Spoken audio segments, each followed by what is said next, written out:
Let's now look at how you make changes to the screens that you're working in. I'll start by looking at the way that the screen is displayed for quotations.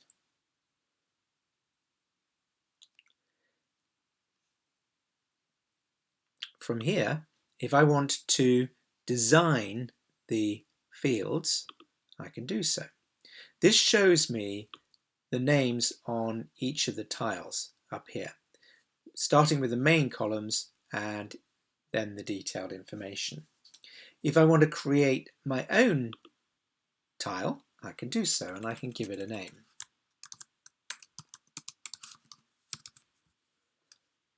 And then, as with all the other menu options, I can move things around, and I can, for example, hide the tiles as well.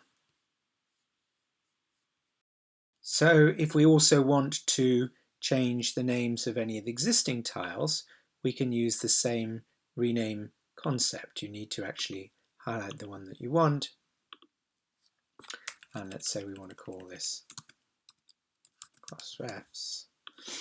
And then if we want to move any of the fields that are on each of the tiles, we can do so. We need to actually display the information. So if I want to take, for example, the quote date and move it to important stuff, and similarly we'll take the quote number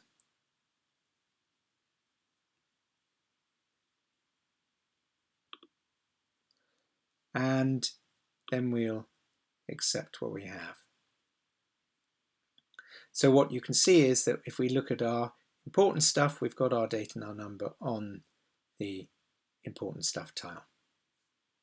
And to complete what we can do with these main form tiles and fields, let's look at the final part of designing this, which is renaming the existing fields. We'll go and, as many industries want, we might, instead of calling this a customer, we might want to call it a client, and the same is true on the name.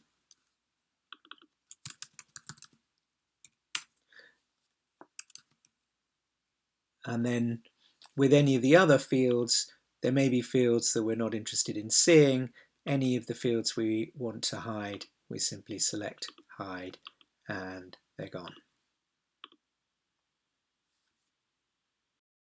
Tools for moving and editing names of fields and tiles that are available on the main form are also available to the subform, the lower half of the screen.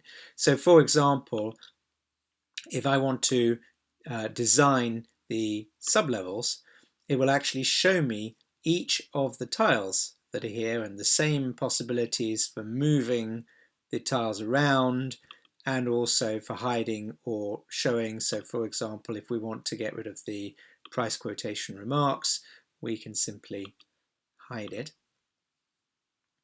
And also we can do the same kind of thing with the field names. So if we design the fields, we again have access to all of the field names, which we can move around on each tile. We can rename, so if we want this, for example, to be an item description, we can make it the item description, and you'll see that we can also hide any of the fields from the subform. The final part that's possibly obvious is that we can also, from the subform, design the next level down. So the tiles along the absolute footer of the screen are now displayed, quote total, quote items, remarks. And again, if we want to move those around on the tiles or remove any, we have exactly the same tools available for hiding or showing. Let's complete the story about configuring forms. Let's change the column widths within data, and all you need to do this is to be at the right level and simply drag and drop the size of area that you actually want. You've still got access from within here to any of the fields if you want to get rid of them, as we've already seen, and so we can get not just the widths, but also if we decide that we don't want to display certain fields, we can do that as we are configuring the screen. The final component for configuring screens is the options that are actually available from one screen. So if we want to print certain documents, or if we want to run other routines, they're known within Priority as direct activations. And those direct activations can also be designed using exactly the same tool for hiding and showing. As you can see, there are 3 tiles worth of information listed here, and we can move any of them around. So if we want that flowchart right up to the top, we can have that up to the top, and you'll see that that then appears within the direct activations.